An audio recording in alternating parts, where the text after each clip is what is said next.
dès maintenant, c'est quoi ton plus gros problème dans la vie? Peut-être que tu es seul, peut-être que tu n'arrives pas à tenir ton régime alimentaire, peut-être que si, peut-être que ça, tu passes trop de temps sur les réseaux sociaux, tu n'arrives pas à te concentrer sur ton travail, bref, tu peux avoir n'importe quel problème. Mais si maintenant je te disais que pour régler tous ces problèmes-là, il y a juste une solution. Je sais, tu dis oui, c'est impossible, non, c'est impossible que je suis en train de te vendre du rêve, mais la seule chose que tu dois faire, donc je disais simplement que la seule chose que tu dois faire pour régler tes problèmes, ça va être de changer tes actions. Parce que oui, tu peux toujours faire des bonnes actions et tu auras des problèmes, mais ça, c'est des problèmes qu'on va appeler des bons problèmes. Parce que, imagine, je te donne un exemple. Tous les jours, tu fumes, tu commences à développer des maladies cardiovasculaires, tu commences à avoir des lèvres noires, tu commences à oublier de plus en plus de choses, tu commences à te sentir plus stressé. On est d'accord, toutes ces choses, c'est des mauvais éléments, c'est des mauvaises choses, c'est des mauvais problèmes.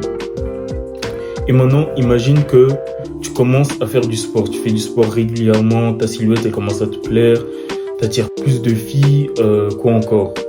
Bref, tu te sens plus confiant, mais tu as toujours un problème, c'est que tu n'arrives pas à maintenir ton... tu n'arrives pas à faire un certain exercice à la gym.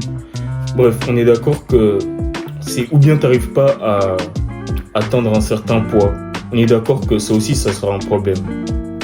Mais on est d'accord que tu préfères quand même ne pas arriver à atteindre un certain poids ou ne pas arriver à faire un certain exercice que développer une maladie cardiovasculaire. Eh bien ça sera plus considéré comme des bons problèmes. Parce que tu vas t'orienter vers de bonnes actions. Aller à la gym, développer son corps, c'est une bonne action. Alors que fumer, non, t'abîmes juste ta santé. Bref, je vais repasser sur le sujet principal de la vidéo parce que là j'ai un peu dévié. Pourquoi tu penses que tous les jours tu scrolles sur TikTok? Parce que c'est une habitude. Pourquoi tu penses que quand tu es stressé, tu vas commencer à ronger tes ongles? Parce que c'est aussi une habitude. Et finalement, pourquoi tu penses que quand tu regardes une vidéo YouTube ou bien même une vidéo TikTok, tu vas descendre dans les commentaires pour regarder les commentaires, lire les commentaires en même temps que la vidéo? Parce que ça aussi c'est une habitude. Et justement, c'est pas seulement l'action de ronger ses ongles, regarder les commentaires en même temps qu'une vidéo ou bien scroller sur TikTok. C'est ce qui va te définir, c'est la manière dont nos habitudes sont définies. C'est simplement un processus à 4 étapes. Et ces 4 étapes, ça va être le signal, l'envie, la réponse et puis la récompense. Et ça, ces 4 étapes-là, elles vont être... C'est ce qui définit toutes nos habitudes, toutes sans exception. Et regarde, ça va être tout simple. Je vais juste te donner quelques exemples. On va prendre l'exemple de ton téléphone qui sonne. Donc, ton téléphone qui sonne, ça sera le signal. Ensuite, l'envie, ça sera quoi? L'envie, ça sera que tu auras envie de connaître le contenu du message. Ensuite, la réponse. La réponse, ça sera que tu vas prendre ton téléphone, tu vas l'attraper et tu vas lire le message. Tu vas lire le texte. Et la récompense, ça sera que tu auras satisfait ton envie de connaître le contenu du message. Et donc, à chaque fois que ton téléphone il sonne, ça va s'associer avec le fait... à chaque fois que ton téléphone il sonne, ça va s'associer avec le fait que tu l'attrapes. Et donc voilà, là, à partir de là, il y a déjà une habitude qui a été créée. À chaque fois que ton téléphone va sonner, tu vas attraper ton téléphone. Et là, si tu n'as toujours pas compris, on va prendre un deuxième exemple. Imagine que tu te réveilles. Donc, tu te réveilles, ça c'est le signal. Ensuite, l'envie. L'envie, c'est que quand tu te réveilles, tu as envie... Normalement, quand tu te réveilles, t'as toujours un peu la tête dans ton coussin. Et ton envie, ça sera que tu te sentes éveillé. Ensuite, ta réponse à ça sera que tu vas prendre du café pour te sentir plus éveillé. Et donc, la récompense, ça sera quoi? C'est que tu auras satisfait ton envie de te sentir plus éveillé quand tu te réveilles, quand tu sors de ton lit, quand tu te réveilles.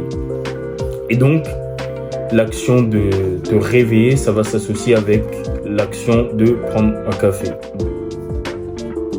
Bref, je pense que tu as compris que c'est de cette façon que toutes nos habitudes elles vont se former. Et maintenant, si tu veux casser tes mauvaises habitudes, si tu veux rompre avec elles, il y a 2 solutions. Donc soit tu vas couper le signal. Par couper le signal, je veux dire, on va prendre l'exemple du téléphone.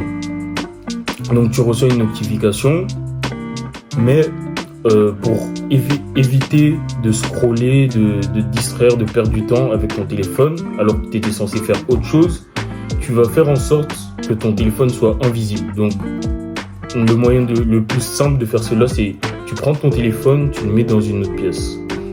Ou bien tu prends ton téléphone, tu le mets en mode avion, tu mets le mode lune, tu coupes le son, bref, tu fais tout pour ne pas le remarquer. Mais le moyen le plus simple, je pense que ça reste quand même de le mettre dans une autre pièce. Et donc, la deuxième solution, ça va être d'utiliser ta discipline. Et donc ça, c'est un moyen beaucoup plus dur, parce que ça dépend de toi. Donc si tu veux casser ces mauvaises habitudes avec ta discipline, ce que je te conseille de faire, ça sera de regarder les effets négatifs. Donc si tu veux faire une mauvaise habitude, si par exemple tu veux jouer aux jeux vidéo, pense aux conséquences négatives. Par exemple, si tu joues aux jeux vidéo, tu veux jouer aux jeux vidéo, mais au final tu prends un peu du recul et tu dis oui, si je joue aux jeux vidéo pendant 2 heures, 3 heures, je vais perdre du temps. Demain, j'ai un test. Non, sinon je vais le rater. Je vais perdre du temps. Mes parents, ils seront pas fiers de moi. Bref, essaye de penser à toutes les conséquences négatives. Tout ce qui pourrait mal se passer. Non, tout ce qui pourrait être mauvais si tu faisais cette mauvaise action.